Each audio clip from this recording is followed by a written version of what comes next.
Le 16 juin 2023, l'espace culturel du Temple invitait le public à une très intéressante conférence sur le thème des villages disparus d'Alsace-Bossu. Elle était animée par Paul Nusslein, président de la SRAB, la Société de recherche archéologique d'Alsace-Bossu.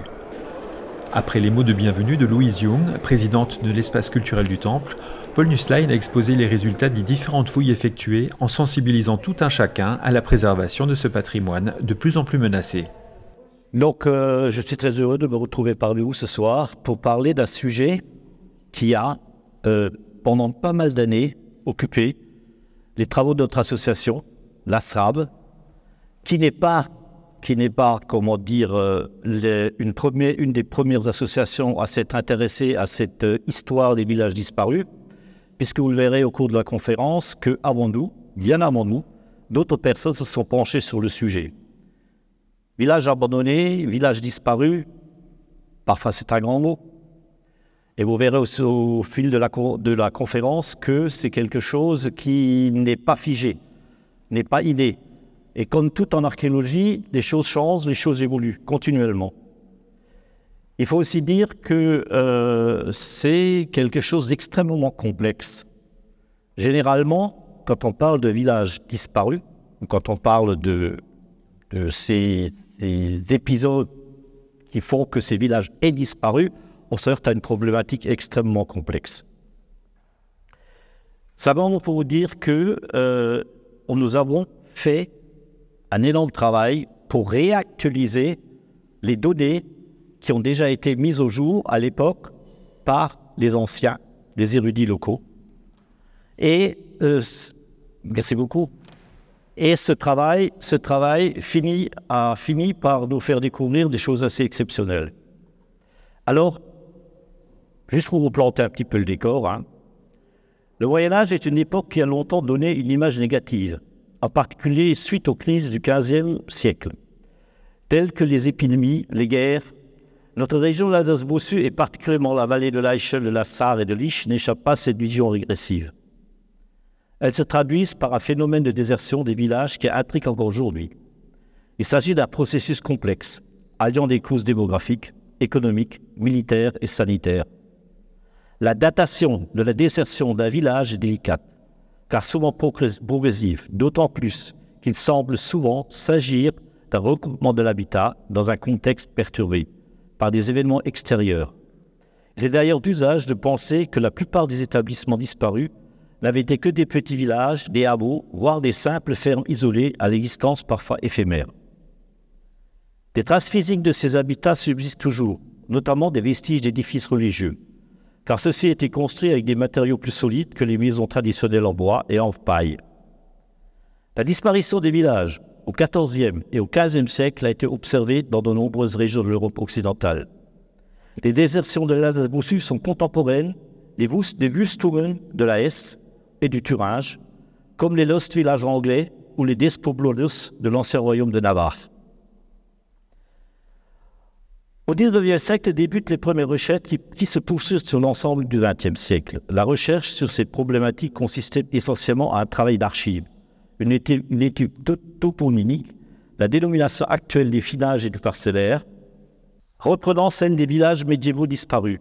Le manque d'observation sur le terrain ainsi que des fouilles archéologiques sérieuses ont longtemps faussé l'image que l'on se faisait de la problématique historique liée à ces villages.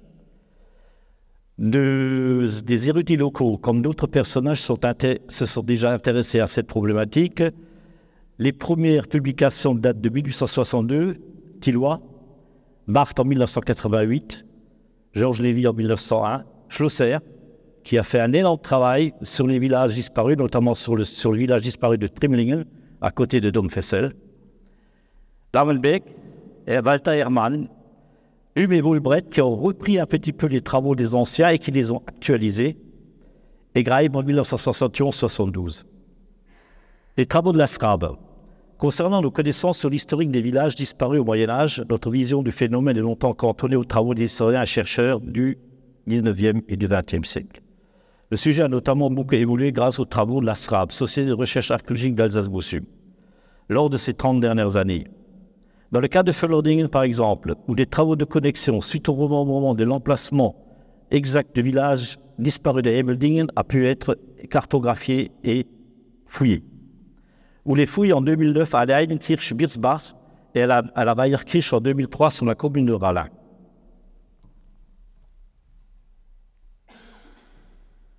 Alors, l'Alsace-Bossue, je vais commencer par un petit historique et on va découper un peu cette conférence, les recherches bibliographiques, les recherches actuelles, ce que nous apprend l'archéologie et que reste-t-il de se passer. L'Alsace-Bossue. Donc, vous connaissez tous l'Alsace-Bossue, je suppose. Petite région enclavée entre la Lorraine et l'Alsace. C'est une région de transition entre les Vosges et le plateau lorrain. Traverse à l'ouest par la Sarre et à l'est par l'Eichel. Elle présente incontestablement une certaine unité géographique. Elle est caractérisée aussi par son parler qu'elle doit à l'immigration franque, ce qui est, à mon avis, un peu sujet à caution, et qui se distingue d'ailleurs quelque peu de celui du pays de Luxembourg. Elle a sa figure confessionnelle propre. Sur le plan économique et social, il serait possible de noter également quelques traits particuliers. La région au Moyen-Âge, division territoriale. Vieille terre d'hommes, on a repéré plusieurs stations de l'ère du néolithique, de l'âge du bronze, de l'âge du fer, de l'époque romaine, et ainsi de suite. Cette partie de la Gallia Belgica était habitée par les médiomatriques. Quant aux Romains, ils ont exploité de nombreux domaines, construit des villas, des temples, des ateliers, développé des réseaux routiers. Les découvertes et les fouilles ont été fort révélatrices à cet égard. Après la fin de l'Empire romain, la région apparaît dès l'avant 700 dans des documents en rapport avec l'abbaye de Wissembourg, fondée vers 660 par un noble sûrement de la cour d'Austrasie. À propos des donations de terres et d'autres biens qui font de celles-ci de grands propriétaires possessionnels, également à la vallée de la Seille, Wissembourg de nom est resté lié longtemps à l'histoire de quelques villages, surtout dans la vallée supérieure de l'Eichel, contribuait fortement à christianiser le pays. On a relevé d'ailleurs comme patron de l'Église plusieurs saints très en honneur chez les Francs, Saint-Denis, Saint-Rémy, Saint-Martin. Vers la fin du premier millénaire, une autre abbaye d'obéissance messine, Marmoutier, dont le prieuré de Saint-Quirin, près du Donon, avait été abondamment doté par son fondateur Louis de Dabo vers 950, et largement pourvu dans le Sargau, sans doute même sur la rive droite des cours moyens de l'Eichel. Au XIIe siècle, c'est un couvent de l'Abbesse Worpschweiler qui est possessionné de même que l'abbaye de Neumiller, dont l'influence se combinera avec des droits acquis par les seigneurs de Lichtenberg. Au nord, l'abbaye d'Herbitzheim, je ne t'ai pas oublié Jean-Claude, hein? L'abbaye d'Herbitzheim, créée au 8e siècle, manifeste son influence. Celle-ci sera renforcée par celle de la prévôté du même nom. Et puisque nous sommes aux établissements religieux, il convient de joindre du moins les noms de l'abbaye de Kaufthal, du couvent de Lixheim, fondé après celle-là en 1106, ainsi que ceux du chapitre de Münster, créé vers 1220, de Saint-Verden, créé en 480, et de Fédétrange, créé en 475. J'arrêterai là, simplement pour dire que la plus grande partie de la région relevait des comtes de Saint-Verden. Ceux-ci font leur entrée documentée dans l'histoire vers 1130. Tout ça pour vous rappeler que notre histoire ne commence pas seulement au XIVe et au XVe siècle.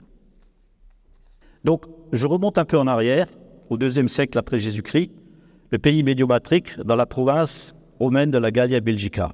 Pourquoi est-ce que je vous montre cette carte? Parce que cette carte nous met dans une enclave qui est donc sur la vallée de la supérieure de la Sarre, Sarrebourg, Sarrognon, Domfessel, Bliesbruck, Mittweiler, Schwarzenegger. Ce sont des stations qu'on connaît très bien. C'est un axe principal, majeur, qui a permis le développement de la région tout au long de l'Empire romain. Et on retrouve généralement sur ce parcours énormément de sites antiques et aussi de villages disparus. L'occupation gallo-romaine en Alsace-Bossue, donc c'est une carte qui relève un petit peu tout ce qui est village, ce qui est infrastructure et ce qui a été fouillé, ce qui a été découvert depuis à peu près, grosso modo, une centaine d'années. Le Haut Moyen-Âge. Le Moyen-Âge nous intéresse particulièrement dans la mesure où c'est les premières mentions écrites qu'on a de certains villages en Alsace-Bossue. Donc, c'est grâce à des documents très anciens les traditions winsembourgères, qui donnent des indications précieuses. Alors, je sais, c'est un peu écrit un peu petit, hein, mais par exemple, on a déjà des noms qui reviennent, comme Batrane Villare, à Zuller, comme par exemple Villarumane, qui est Rimsdorf. On a Monteberge, qui est Berg, et on a aussi d'autres comme Odovillare, au Tuller, Ascovillare, à Zuller, et ainsi de suite. Ces documents sont très précieux. Ils ont été dépouillés à la fin du XIXe siècle et ils nous donnent des indications relativement précieuses. Les traditions winsembourgères, les chartes de l'abbaye bénédictine de Wissembourg, elles comportent 270 chartes datées de 661 à 864, de donations, de vente de biens, forêts, pâturages, terres cultivées, fermes, paysans ou serfs. Parmi ces chartes, une quarantaine font état de donations, de biens situés aux confins de la vallée de la Sarre, de la vallée de la Échelle et de Niche. On y retrouve des topomies et des noms de villages qui ont traversé les siècles. Villars et Boudet, déjà nommé, Rimsdorf, Ascovillare 718, déjà Aswiller, déjà nommé, et Villars-Hagenbach 713, Waltambach. Cet extrait d'un livre qui est très intéressant et qu'on peut toujours encore trouver, et ça peut permettre de dépouiller pas mal de choses. Hein.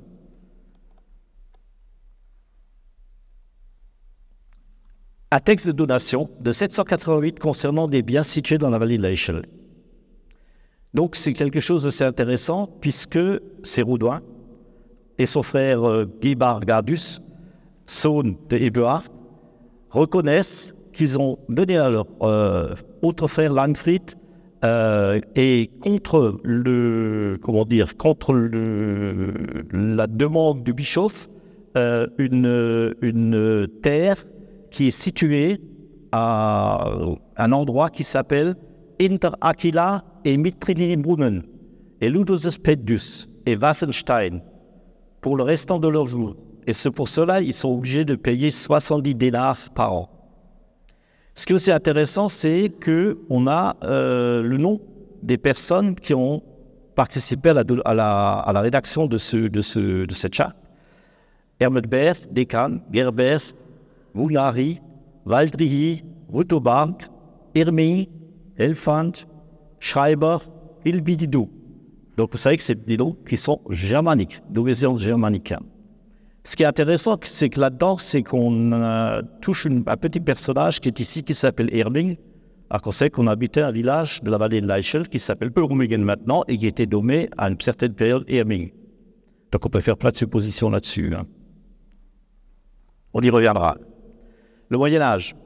Le Westrich, comme on l'appelait notre région au Moyen-Âge, relevait de nombreuses seigneuries et abbayes, déjà citées plus haut, ainsi que de certains évêchés comme celui de Wes, les comtes de Sarerden, de Dabo-Lützelstein, les comtes de Félétrange, les comtes de Bitsch, ainsi que quelques petites seigneuries apparentées, notamment ceux de Dibringen, Aswiller et les Gerolsek, ce qui n'allait pas sans créer des discordes et des conflits.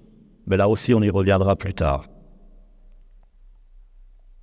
Des sources de recherche antérieures, des ouvrages de référence, ce que je vous ai déjà expliqué tout à l'heure en introduction, on retrouve les mêmes personnes qui ont travaillé. Je reviens sur le formidable travail de Schlosser en 1903, qui a publié énormément de choses sur les villages disparus, notamment sur Trimlingen. Or, il se trouve qu'à partir de ces documents, nous, on a travaillé sur la vallée de l'Eichel. On a essayé de repérer les sites, d'essayer de les cartographier, ce qui n'est pas une mince affaire. Un peu de bibliographie sur les villages disparus, l'ouvrage de Ume Volbret, Saison d'Alsace, qui est paru dans les années 80 et qui parle naturellement du travail que M. Oum il a fait sur notamment la vallée de l'Eichel. Et puis, une petite pensée à une de mes anciennes institutrices, Lili Lichty, qui a écrit Les villages disparus du Schen en collaboration avec Robert Muller et qui a été édité par le Temple. Toponymie ancienne, toponymie mosellane. Donc on englobe un petit peu, on retourne dans cet espace géographique qui est un peu notre région aujourd'hui et de tout temps a été inclus dans un vaste, mouvement de population. Et ce qui est quand même assez intéressant, c'est qu'on retrouve sur cette carte qui est ici, c'est la carte de Putanger, on retrouve quand même un certain nombre de lieux-dits qui date de l'époque gallo-romaine, pardon. Toponymie à l'allié. Alors pourquoi je parle d'un allié? C'est-à-dire que le nom des villages disparus, certains bancs communaux portent encore aujourd'hui le nom de ces villages disparus. Les anciens lieux-dits, les limites des anciens bancs communaux, recherches cartographiques, confondre la toponymie avec l'archéologie, les recherches linguistiques sur le nom des villages, les légendes qui entourent l'emplacement des villages disparus et le piège des suffixes. Quelques noms disparus avec un suffixe en igen. Pendant longtemps, il y a eu une bagarre d'experts entre certaines chercheurs et chercheuses qui ont dit que tout ce qui a, où le village se termine par ingen, sont d'obéissance franque. En Moselle, c'est l'inverse, c'est Ange. C'est les Anges qui font le débat. Hein.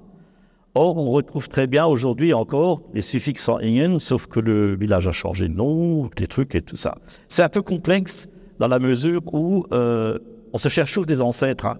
Alors, si ce n'est pas les Gallo-Romains, c'est les Gaulois. Si ce n'est pas les Gaulois, c'est les Germains. Si ce n'est pas les Germains, c'est les autres. Donc voilà. Donc ça, c'est une bataille d'experts. Alors, par exemple, Leidingen, banlieue de Macvillers, Primlingen, banlieue de Fullerdingen, Hemmeldingen, banlieue de Fullerdingen, Helgedingen, banlieue de Butten. Nom de village, alors suffixe en Villers, alors ça c'est une autre bataille d'experts, ça c'est les gallo-romanistes qui disent Villers, ça vient de villa. Donc normalement il devait y avoir une villa dans le temps ici. Or, la recherche prouve que souvent, c'est pas du tout le cas. Hein. Ratzwiller, commune de Ratzwiller, Hauvillers, commune de Waltenbach, nom de village ayant un suffixe en Dorf, ce qui est beaucoup plus simple, hein, ça remonte déjà un peu plus haut, on est déjà au Moyen-Âge, hein. Aldorf, commune de Macvillers, Aldorf, commune d'Urstel. Juste pour la petite histoire, vous savez tous qu'on fouille depuis longtemps le site du Gürtelbach à Deilingen, grande ville à gallo-romaine, grand établissement antique. Or, en face, il y a un lieu qui s'appelle Aldorf. Roger, tu me diras pas le contraire. Hein. De l'autre côté, mais alors ça, on est déjà chez les Lorrains. Or, le Aldorf, dans le temps ancien, était toujours le lieu d'un village disparu. Les recherches qu'on a faites ont prouvé qu'effectivement, il pouvait y avoir peut-être un petit hameau, quelque chose, mais que c'était aussi encore un établissement antique de l'époque gallo-romaine. Toponymie, lieu de cartographie. Alors, je suis désolé, c'est un peu petit, hein, mais j'espère que vous verrez. Ah, je vais essayer avec le curseur. Hein. Donc, j'ai choisi le banc de la commune de Homingen. Il est intéressant à plusieurs points, dans la mesure qu'il nous donne des indications quand même intéressantes. On a deux endroits sur le banc communal de Homingen, même pas sur le banc communal de Fullerdingen, qui parlent de Hemmeldingen. Une fois ici, où j'ai le curseur, une fois là. Et ça s'explique du fait que le village de Hemmeldingen avait un terroir qui était relativement important au Moyen-Âge. Donc, ils avaient des terres un peu partout. Et donc, après sa disparition, ces terres ont été partagées entre les communes de Deilingen, Urmingen, Fullerdingen, et ainsi de suite. Donc ça, c'est déjà un premier point. Donc si je cherche Hemmeldingen ici, en tant qu'archéologue, ou Hemmeldingen ici, c'est pas là que je vais le trouver. Parce que c'est que le nom du lieu, le nom du terroir, le nom du banc. Le lieu de Hemmeldingen, il est beaucoup plus haut, beaucoup plus haut, et on a la même problématique sur un site qui est ici, qui est le Ermelzingen, sur le banc de la commune de Urmingen aussi, encore une fois. Or là, on a fait bingo. C'est-à-dire qu'on a un grand site gallo-romain. Et à côté du site gallo-romain, on a le village disparu qui apparaît. Alors ça, c'est très intéressant parce que, alors là, on rentre dans des fantasmes d'archéologues. Hein. Est-ce qu'il y a une continuité d'occupation depuis la période romaine jusqu'à la période du Moyen-Âge, au Moyen-Âge, et ainsi de suite? Or, souvent, c'est pas du tout le cas. Hein. Les traces des habitats disparus. Les habitats disparus ont presque toujours laissé une trace dans la toponymie. Même si les noms sont parfois déformés, ils sont de précieux indicateurs de l'emplacement des anciennes localités. Hofstatten. In der alte Hofstadt am Bützel. Bützel, c'est un petit village disparu du côté de Macvillers. Garten, Ellerbacher Garten, Sesslinger Garten, Ischer Garten, Verschinger Garten, am Versinghen. Donc ça, c'est des noms de villages disparus. Et on les rattache au terroir. Ça ne veut pas dire que le village était là. C'est que les anciens noms du banc communal ont perduré dans le temps. Alors il y a aussi Brunnen, Sulzbrunnen à Sulzen, près de Wolfskirchen, Orsbrunnen à Versinghen, à côté de Thal. L'emplacement des anciennes églises, c'est beaucoup plus simple. Kirchplatz, hinter der Kirche, im Kirchloh, à Hemeldingen, Weierkirch à Rala et la Barakirch du côté de Maltambach. Le long des terroirs qui se rattachent à ces villages disparus, Trimling-en-Matt, Warterbach, Sulzerwald, Hecke-Dützel, am Hecke-Niesen, c'est un village disparu sous le banc de la commune de Bistroff, Limbacher-Etzel, le village disparu de Limbach, et le Hemeldingen-en-Lach, on revient au village de Hemeldingen. La carte des villages disparus au XIVe et XVe siècle. Cette carte a été publiée en 1981. Or, cette carte a été beaucoup réactualisée. On retrouve les villages à Hemeldingen, Versinghen, Limbach, Wechten, Helgeringen, Wirsbach, longue histoire, Hagenbach, du côté de Ruhlingen, Ellenbach, Bützel, Hirschberg, Oellingen, Gutebroden, Unkiesen, et ainsi de suite. Or, ces villages, ont parfois pas tous disparu. Ils ont resté. Parfois, on a encore des documents qui disent qu'il y avait encore, je vais vous parler en langage un peu de profane, un feu. Un feu, c'est une maison. C'est ce qu'on retrouve dans les anciens pouillés, dans les anciens documents. Alors, à cause des disparitions entre le XIVe et le XVe, elles sont multiples et variées. Disparitions dues aux conflits et aux invasions, les changements climatiques, mauvaise récolte et augmentation des prix du grain, des problèmes démographiques, recouvrement de l'habitat, des épidémies, des causes naturelles, impact sur le milieu. Par exemple, dans une charte du comté de Lichtenberg, entre 1363 et 1364, le comte de Lichtenberg a décidé de construire des étangs dans la vallée de la Zone, dans la vallée de la Moder. Il s'est trouvé qu'ils ont construit ces étangs, sauf que ça a été un fiasco écologique. Toutes les vallées se sont transformées en d'immenses marais, ce qui a fait que les habitants qui habitaient là-bas, ils ont été obligés d'émigrer et ils ont abandonné leur village. Première crise écologique. Il y en a d'autres. Quels exemples de disparition? Au XIVe siècle, il y a des conflits régionaux pour les épidémies et aux aléas climatiques. 1315-1317, détérioration climatique. La population s'accroît plus vite et que les récoltes, famine générale en Europe. 1350, la peste noire ravage notre région. 30% de la population disparaît, un habitant sur 3. 1363, les grandes compagnies appelées Engländer font des incursions dans le secteur. Bockenheim est assiégé. Durant cette période, certains villages et hameaux disparaissent et n'apparaissent plus dans le partage des pouillés et des partages de biens, notamment Berhofen en 1332, commune de Völlodingen, Bücherol, commune de Rimsdorf en 1350, Ellenbach en 1344, commune de Sivillers, Ufheim en 1396, commune de Weislingen. Et ça, ce n'est qu'une partie. Vous vous rendez compte, il y a 82 villages en Alsace-Bossue, vallée de la Hachine, vallée de la Sarre et vallée de Lich qui ont disparu. Si je vous énumère tous, on est encore à minuit. Alors, je ne sais pas si vous voulez peut-être, on peut. Le XVe siècle, 1436-1450, petite période interglaciaire, temps exécrable, la famille s'installe. 1439, guerre entre René de Lorraine et Antoine de Vaudemont. 12 000 Armagnacs, avec leur tête la Hire, à des lieutenants de Jeanne d'Arc, ravagent la Lorraine et les régions limitrophes. 1445, Jean VI de Fénétrange ravage l'Alsace et la Lorraine. Les écorcheurs, comme ils se nomment, ramènent aussi la peste dans notre région. Tous ces gens-là ont combattu à un moment donné un autre pour le roi de France. Après le traité de Bretigny, qui met, une intermède entre la guerre de 100 ans, ces gens-là, ils n'avaient plus de boulot. Donc ils sont venus se rabattre sur les régions où il y avait encore des choses à prendre. Jean de Fénétrange, à lui seul, vaut une conférence. D'ailleurs, on l'a appelé le traître. Der Halunken, il l'a appelé. Alors que restait-il de ces villages disparus au XXIe siècle? On peut constater que dans plusieurs cas, il subsiste un habitat résiduel.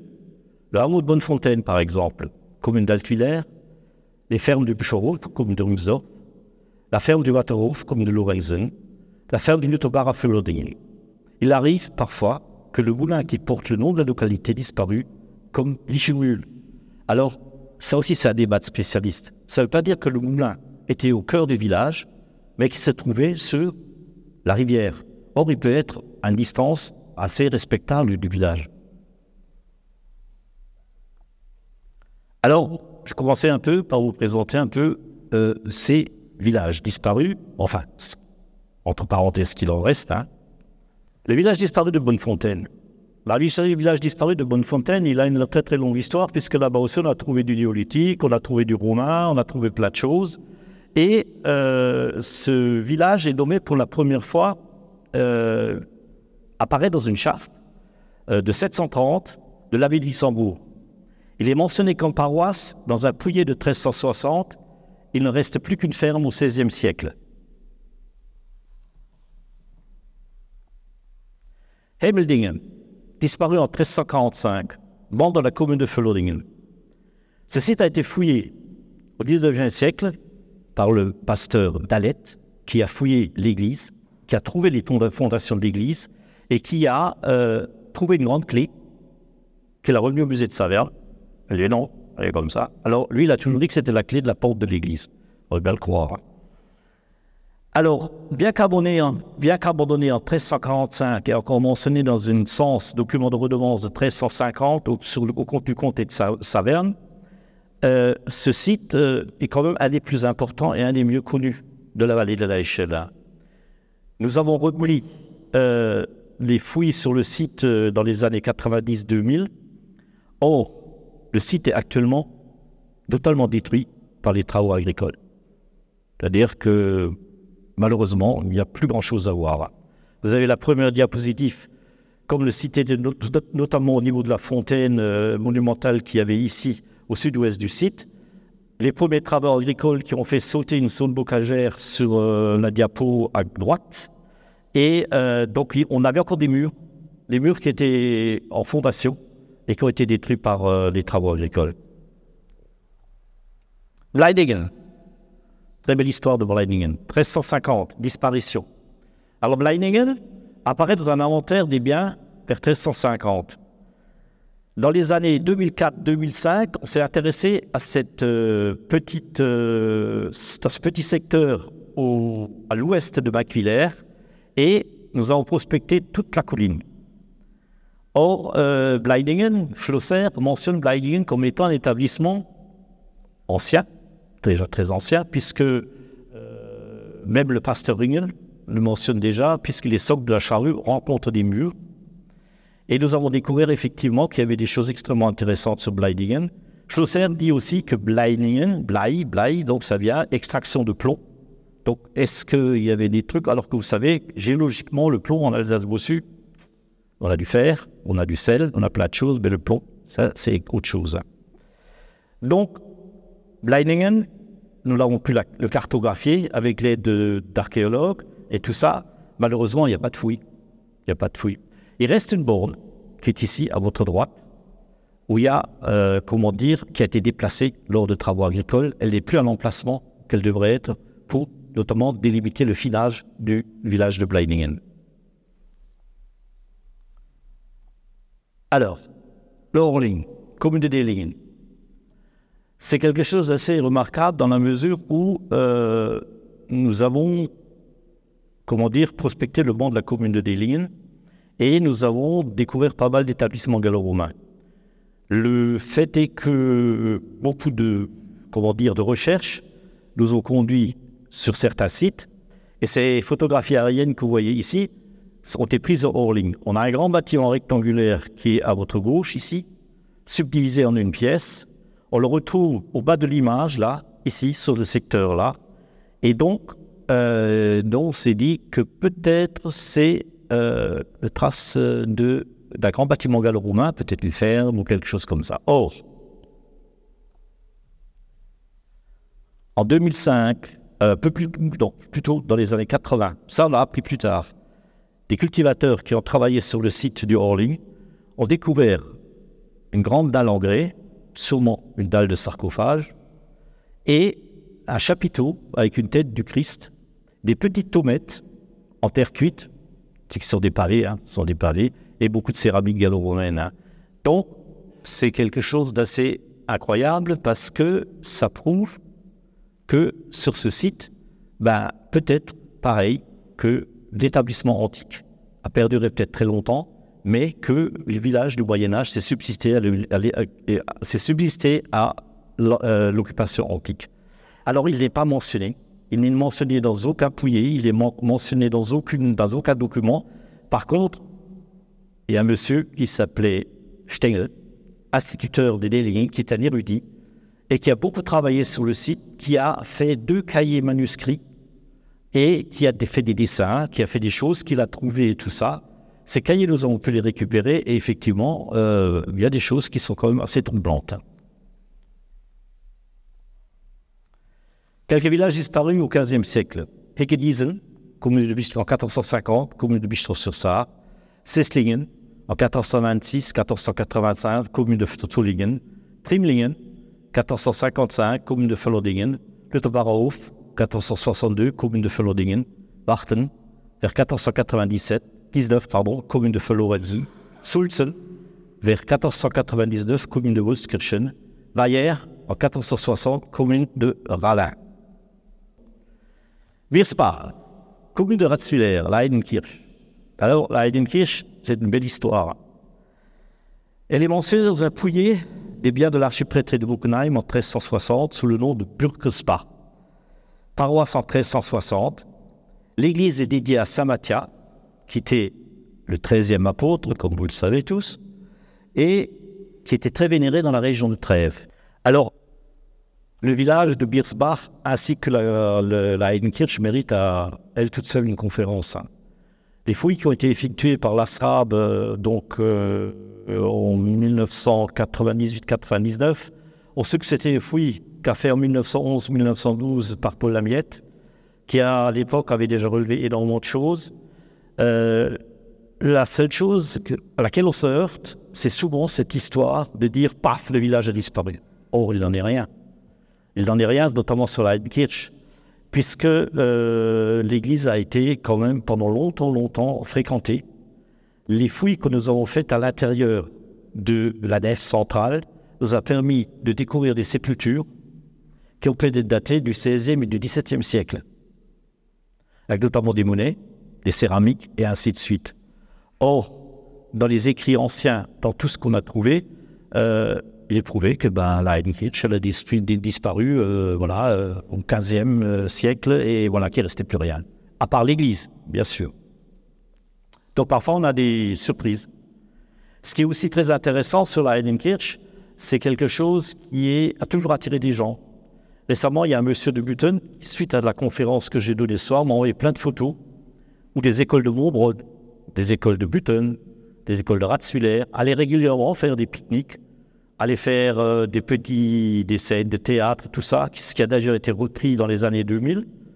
Et aussi autre chose, non loin de la Heidenkirch, on a un site qui s'appelle la Burg, à Ratzwiller. Or, la Burg, c'est aussi un mystère. Elle a été mentionnée plusieurs fois par Schlosser. Beaucoup de gens ont dit qu'elle remontait à des périodes antédiluviennes, notamment que c'est le reste d'une ville totalement disparue, engloutie par les flots. Il y a une campagne de fouilles qui a été réalisée dans les années 2018-2019 par des universités de Strasbourg, et on a découvert que cette enceinte a été occupée pendant de nombreuses années, notamment déjà dès le néolithique, à l'âge du bronze, par l'époque gallo-romaine, mais que cette boucle, elle a encore bien des mystères, qu'elle cache encore bien des mystères, et que j'espère que les fouilles vont répondre pour pouvoir l'associer un petit peu à la Heidenkirch. Vatidosa, dont Warten. Alors, je pense que tout le monde connaît le petit site de Warten, puisque la ferme, elle est toujours en fonction. Warten est nommé dans une fondation pieuse de 1259 et un acte de partage du comté de Saverne incluant le banc de Watten, daté de 1374. Alors, Warten pose un petit problème d'identification, c'est-à-dire la ferme qui est là. Il est utile de dire qu'elle est à l'emplacement du village disparu. Les prospections que nous avons faites autour de la ferme, sur le banc communal, notamment de Lorenzen, pour l'instant, chou blanc. Il y a seulement une découverte qui a été faite dans les années 80-90 de conduite en terre cuite, sans plus de précision, mais c'est possible qu'elle soit datée d'une période beaucoup plus proche de notre époque que des périodes médiévales ou antiques. Alors, Warten a aussi une particularité, c'est que nous, en 2014, suite à une demande de l'entreprise Rauscher d'étendre sa plateforme de stockage, ils ont dit, prescription archéologique, fouille. Et nous, on s'est dit, youpi, là, on est 150 mètres au nord de la ferme, si là, on ne tape pas dans le village de Warten, alors là, il y a quelque chose qui déconne. Chou blanc. Diagnostic archéologique en Alsace archéologie sera aboli de Warten 2014, découvert dans le grand établissement gallo-romain du 2e et du 3e siècle. Bon, encore à côté. Donc, vous voyez que parfois, c'est compliqué. Hein. C'est extrêmement compliqué de les identifier, ces villages. Hein. Tant pis pour nous. Hein. On a un établissement gallo-romain plus dans la vallée de l'Eichel. Par contre, un village disparu, toujours pas. Alors, Lüttenbacherhof, commune de Floding. Lüttenbach, nom de village attesté au XIVe siècle, propriété de l'abbaye d'Herbitsheim en 1374. Une existence très très longue qui perdure dans le temps. Le pasteur Ringel a fouillé au Lüttenbach. Il a trouvé un grand établissement antique. Il parle de certaines choses dans ses écrits, dans ses mémoires, et c'est très difficile. Par contre, au sud du site existe un emplacement vers la rivière du Geldach, qui coule vers l'Eichel, affluent de l'Eichel, où nous avons relevé dans les labours une grande quantité de céramique datée du XIVe et du XVe siècle. Donc, pour l'instant, c'est un site qui est, sous surveillance et qui a peut-être un jour la chance, s'il y a des travaux ou quelque chose, qu'on puisse avoir la possibilité d'effectuer une petite fouille pour avoir la certitude que le village était bien là. Ischen, en 1422, commune d'Hirschland. Alors là, j'ai choisi le moulin, enfin ce qui reste du moulin d'Ischen, et qui est mentionné pour la première fois en 1350 dans les revenus des comtes de Sauerden, encore occupé par quelques habitants en 1422, notamment une auberge qui s'y installe, un aubergiste de Sarognon qui s'installe là-bas, parce que c'était un axe de pénétration très important entre des routes, des rouliers, ce qu'on appelait des rouliers à l'époque, qui transportaient des pierres, qui menaient des carrières de maquilaires et ainsi de suite. Donc, cette auberge, et puis après, c'est terminé, on n'a plus aucune truc. Il existe sur le banc de Ischen encore quelques pierres, des bornes, où il y a encore la mention du village disparu. Diblingen, 15e siècle, commune d'Hirschland. Prospecté identifié par la SAB en 2013. Alors, Diblingen est peu documenté. Et ce n'est qu'une mention de M. Ville, en 1962, qui était journaliste au Nouvel Alsacien, qui a fouillé dans les archives et qui a découvert qu'il pouvait y avoir éventuellement un village disparu. D'autre part, on a une mention de découverte de tombes, de sarcophages, de tombes franques, sur un endroit entre la ferme du Chalivari, ou je ne sais plus exactement, reprenez-moi si je ne dis pas le bon nom, et qui est, intéressant. Donc, à partir de ces indications, nous sommes partis prospecter, et effectivement, à l'endroit indiqué, il y a un énorme monticule de pierres. Il y a dans les ruisseaux des tuiles qui datent du Moyen-Âge. Et par contre, là, ça c'est la surprise, on a ici, en bas, à droite, on a trouvé un linteau de porte de 1798.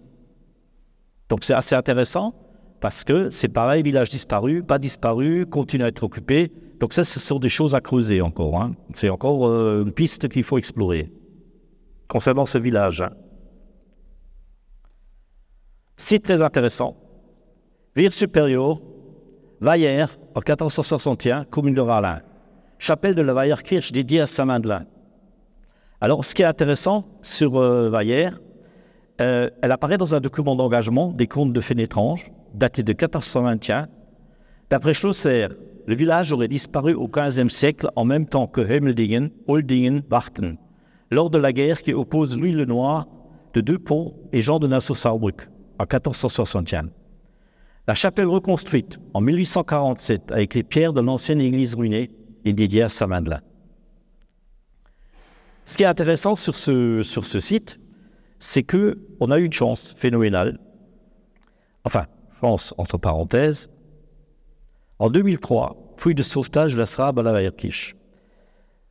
Le pipeline Overbrunn, qui passait par là, nouvellement construit, avait une emprise assez importante, exactement comme peut-être le tracé d'un TGV. Nous avons alerté les services régionaux.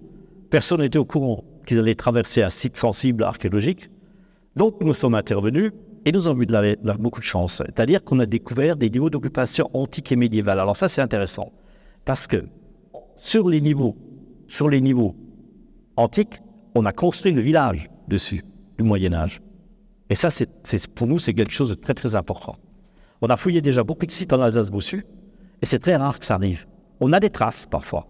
C'est-à-dire qu'ils font de la récupération. Ils récupèrent ce qui est dans la villa gallo-romaine, ils construisent leurs maisons, notamment dans certains villages qu'on a prospecté, on prospecte pas seulement dans les champs, on prospecte aussi dans les villages, et on trouve parfois des choses en réemploi.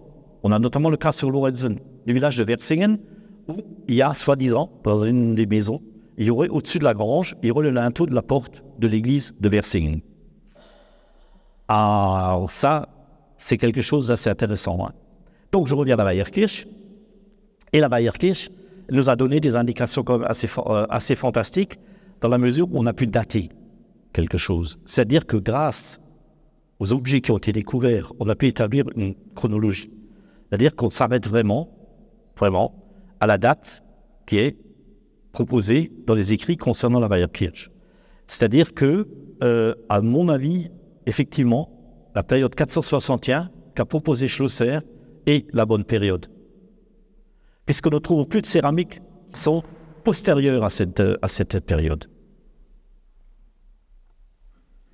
Alors nous, elle découvert la SRAB au XXIe siècle, et Basweiler, XIVe siècle, commune de Buste. Ça, c'est un coup de bol. Là. Ça, c'est un coup de bol, c'est un défrichage de la forêt. Au niveau du ruisseau, le nom échappe, le ruisseau. Ah, ça y est, je vais le trouver. Alors, je ne sais pas trouver. Dommage, je ne sais pas. Donc, on a découvert quelque chose, un aménagement sur le ruisseau, et dans la forêt, énormément de, ce qu'on appelle des pierriers, qui font penser qu'il y avait des constructions, qui font penser que l'aménagement sur le ruisseau est un aménagement hydraulique, qui pouvait permettre de faire tourner un moulin. Et Ebersweiler est mentionné par Rune Wolbret en 1962. Il a été redécouvert par Jean-Marc Willem, forestier, et prospecté par la SRAB. La problématique qu'on a, c'est que c'est très difficile à dater. On a très peu de mobilier pour dire, voilà, c'est cette période-là que le village était occupé. Hein. Autre découverte, Altkirch, 14e siècle, commune de Rallin. La chapelle de l'Altkirch est dédiée aux 14 saints auxiliaires, trace d'un village disparu, découvert en prospection par la SRAB. Or, la Altkirch est très difficile à dater, on ne sait pas exactement quand elle a été édifiée. Ce qui est intéressant, c'est que, vous savez, quand on a des filages ou des bancs communaux, on a parfois soit des bornes, soit parfois aussi des calvaires, qui vous indiquent que vous êtes là à l'endroit, voilà, ça, c'est le filage où le banc communal s'arrête là, on met un calvaire, et ainsi de suite. Ça se faisait beaucoup dans le Pays de Bitche, or que le calvaire avait aussi d'autres fonctions. Donc, sur la photo de droite, vous avez un étang ici. Or, le village disparu de la Weierkirch, tout le secteur-là, ici, je fais le curseur, je ne sais pas si vous voyez, hein. Les prospections dans ce champ-là ont permis de découvrir énormément d'objets qui sont datés du XIVe et du XVe siècle. Or, le village de Altkirch n'est pas mentionné par Rune, par Wolbret, par tous les chercheurs. Donc ça, c'est une nouvelle découverte. Ça, c'est pareil, c'est pour les années à venir, c'est quelque chose qu'il va falloir, documenter un peu plus. Ce qui est intéressant dans ce domaine, hein, c'est que au niveau de l'Altkirch, hein, c'est cette dédicace aux 14 saints auxiliaires qui sont à l'intérieur de l'église. Donc les dévotions sont très très fortes, surtout dans le Pays de Bitche, et ce qui permet quand même de dire, comme ça apparaît naturellement au XIVe siècle, que c'est beaucoup plus ancien que la chapelle actuelle. Je dis la ferme de Langenwald, commune de Dillingen. Là, c'est pareil. C'est un site archéologique que nous connaissons depuis longtemps. Et il y a un grand établissement antique. Des photos aériennes ont prouvé qu'il y avait du bâti, énormément de bâti. Et c'est suite à des travaux, d'agrandissement de parcellaires, arrachage de haies et ainsi de suite, qu'on a découvert, photo de droite, dans une des haies, avant que ce soit complètement détruit, qu'il y avait des murs. Qu'il y avait des murs. Donc, on a demandé une autorisation à la DRAC, au SRA d'Alsace, pour essayer de faire des petits sondages. On a fait ces petits sondages, et effectivement, on est sur un établissement médiéval. Sauf que, on n'a aucune indication. Aucune indication, pas de documents pour l'instant, rien. Vu l'emprise des fondations et tout ça, ça ne devait pas être un très très grand établissement. À mon avis, ça faisait peut-être partie d'un hameau ou d'autre chose, mais ça ne devait pas être vraiment un village disparu. Notamment, mais par contre, le mobilier archéologique qui a été trouvé permet de faire une datation entre le XIVe et le XVe siècle. Le Kallenberg, 1454, commune de Ruchtail. C'est une longue histoire. Pareil, comme pour la Heidenkirche, comme pour beaucoup d'autres trucs, ce site mériterait une conférence à lui tout seul. Le village de Kallenberg est marqué et mentionné en 1454. Et la problématique, c'est que c'est le siège d'une cure rectorale. Et la découverte de ce site est due à des chercheurs qui ont redécouvert ce site à des chercheurs qui ont, vous savez qu'il y a eu des violents combats dans les années 44-45 sur le secteur lors de l'opération Nordwind entre les Américains et les Allemands. Et ces gens-là sont spécialistes de dépolluer les sites où il reste des munitions. Or, ils nous avaient avertis, on savait que le site existait, mais bon, voilà, c'est quelque chose, il y a tellement de sites qu'on n'a pas toujours le temps de s'occuper de tous les sites. Et c'est là qu'on a découvert ce village de Kallenberg. On a un peu cherché, on a un peu trouvé. En fait, ce qui se passe, c'est que ce village a été abandonné suite à une épidémie et les gens se seraient réfugiés à Sourdes, à Meisenthal et sur d'autres trucs. Et ce qui est intéressant aussi, c'est qu'il y a un aménagement de source qui est très très important. Or, sur le Kallenberg, vous avez plusieurs niveaux. Vous avez le hameau de Kallenberg, toujours, qui est au-dessus sur la colline. Vous avez une strate intermédiaire où il y a un grand chemin, un ancien chemin qui allait de Ruchtail à Wingen et ainsi de suite, qui longeait la crête, sur laquelle nous avons trouvé des choses très très intéressantes, qui devaient être fréquentées au Moyen-Âge. Et vous avez le village, une partie de village qui est en fond de vallée et où il reste des structures en dur qui sont bien matérialisées. L'emplacement de la source, à droite, les pierres qui sont, des bornes, et puis une pierre tombale, qui est datée de 1714. Alors, vous me dites comment est-ce que je peux vous raconter toutes ces histoires? Quels sont les moyens que j'ai pour dire, allez hop, ça c'est un endroit de village disparu, là il y a quelque chose. En fait, il y a une méthode toute simple, toute simple. C'est-à-dire qu'après les labours, on va dans les champs. On va s'aérer, on va se promener et on prospecte. On prospecte, on fait ce qu'on appelle des bandes linéaires, mètre par mètre, des carrouillages. Et chaque fois qu'on trouve quelque chose, on met un petit drapeau rouge. Et après, on fait un relevé GPS, on fait une cartographie et après, on ramasse ce qui a été remonté par les labos. Et dans 90% des cas, c'est quand même quelque chose de très important parce que parfois, il y a des concentrations. Je vous ai parlé de la Weierkirche tout à l'heure. C'est ce qui nous a permis de découvrir, sur la Weierkirche, que dans un champ à côté, à peu près à 20 mètres à l'ouest du site, il se trouve qu'il y avait un atelier de potier du Moyen-Âge. Et ils sont rares. On a des suppositions sur d'Imringen, on a des suppositions sur d'autres sites. Un seul site a été fouillé à Remelfin, dans la vallée de la Sarre. C'est cette poterie grise cannelée. Et c'est un marqueur chronologique pour nous, c'est-à-dire que ça nous permet de dater les sites d'une fiabilité assez intéressante. Les traces d'occupation parfois tenues dans le paysage. Souvent, ce sont d'énormes monticules de pierre. Alors, parfois on a des surprises aussi. Vous savez que, dans le temps, on faisait ce qu'on appelle Rotgefreund. Quand on a gefreund, on ramassait tous les cailloux qui empêchaient la charrue d'avancer. Et comme il y avait un petit bocage à côté, padaboum, on balançait tout dans le truc. Alors parfois, c'est aussi que ça. Ce n'est pas que du bâti, ou ce qui reste, c'est du bâti. Souvent, c'est aussi un puits disparu dans la forêt, à proximité d'un bâti, d'un habitat. Et ce sont des témoignages très très tenus. Mais le travail est très important. Il suffit d'avoir l'œil, de prospecter un peu autour pour parfois avoir des surprises comme sur la petite diapositive là, que vous avez ici, à gauche, qui est un carreau de poêle, qui date du Moyen-Âge, avec des décors floraux dessus. Et puis, il y en avait plein. Donc celui-là, on a pu le reconstituer. Et donc, ce secteur-là, peut être identifié avec certitude comme étant l'endroit d'un village disparu. La carte réactualisée des villages disparus établie en 2017. Alors, ce que vous voyez ici, tout ce numérotage, ce sont des villages qui sont attestés. C'est-à-dire que l'archéologie, l'historique et tout ça a permis de effectivement les identifier. Le mobilier archéologique, très intéressant. À l'instant, on nous a parlé, par exemple, de cette céramique grise cannelée. C'est la céramique que vous avez, où je mets mon curseur là-haut, à gauche. Une chose très intéressante aussi, c'est ces fusailleuls.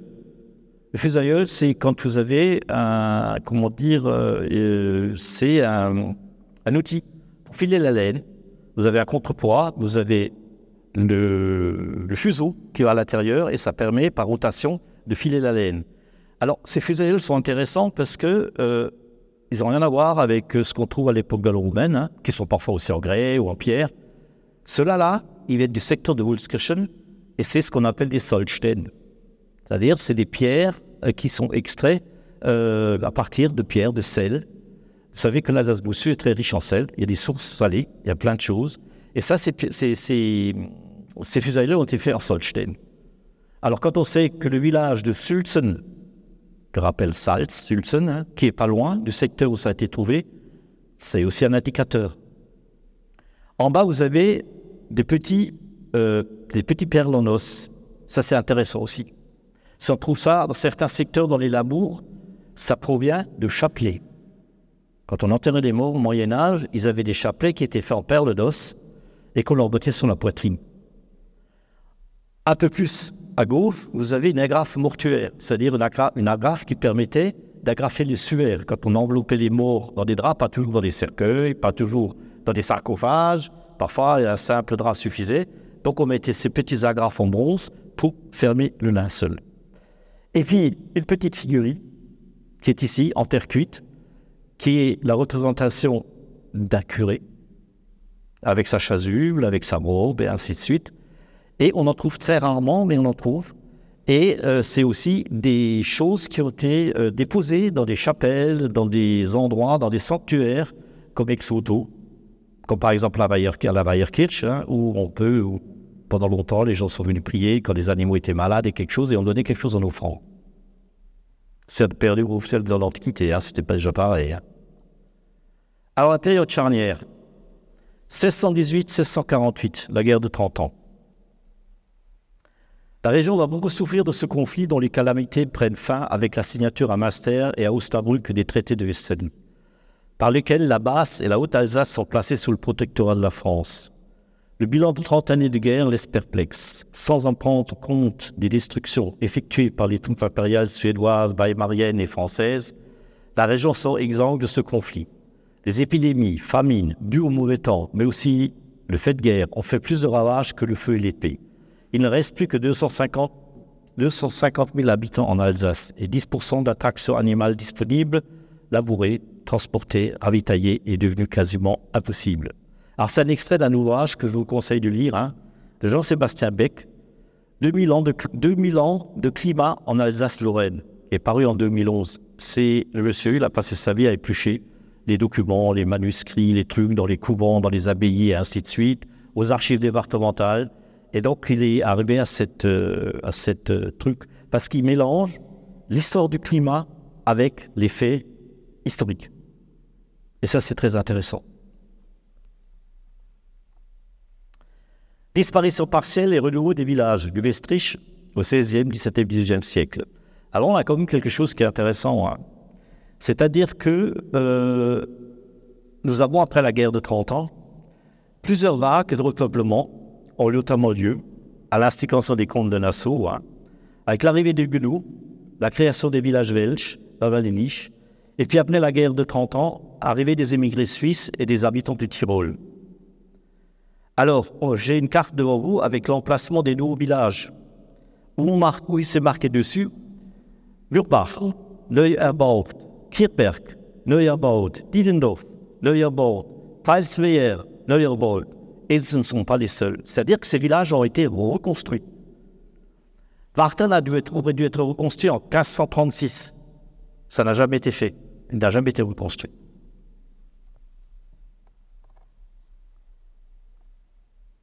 Le comté de Saverdun, la carte est intéressante, hein, date de 1745, où on a encore quelques petites indications, notamment Lünteweiler qui est toujours là, Saint-Michel, à Herbitzheim, Mischlingensied, hein, qui est aussi considéré comme étant un village disparu. Hein.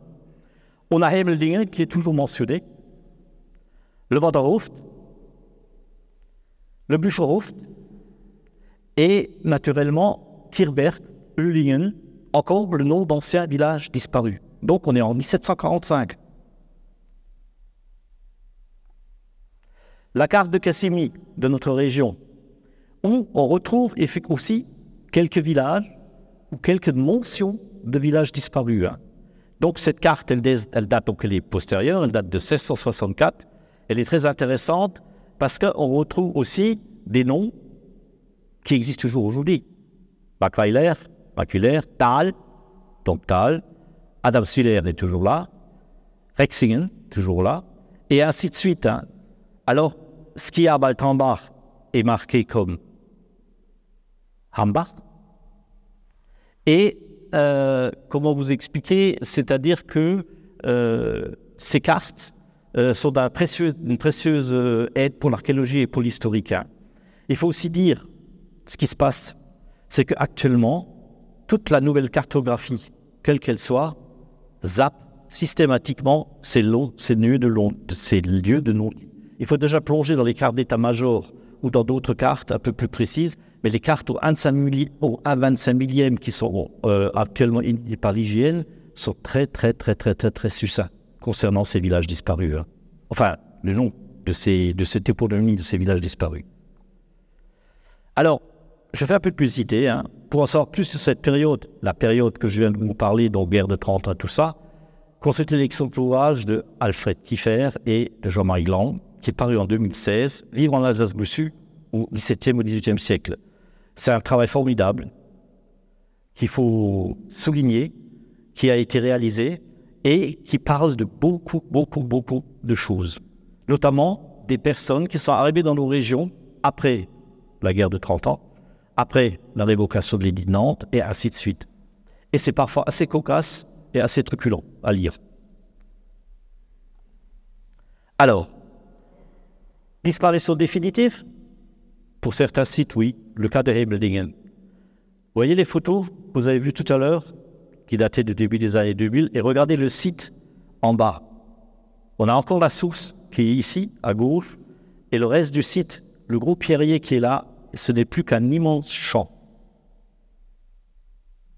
Alors, c'est pour ça qu'on peut parler de seconde disparition. Dans la mesure que là, malgré les prospections répétées qu'on fait sur ce site, on ne trouve plus rien.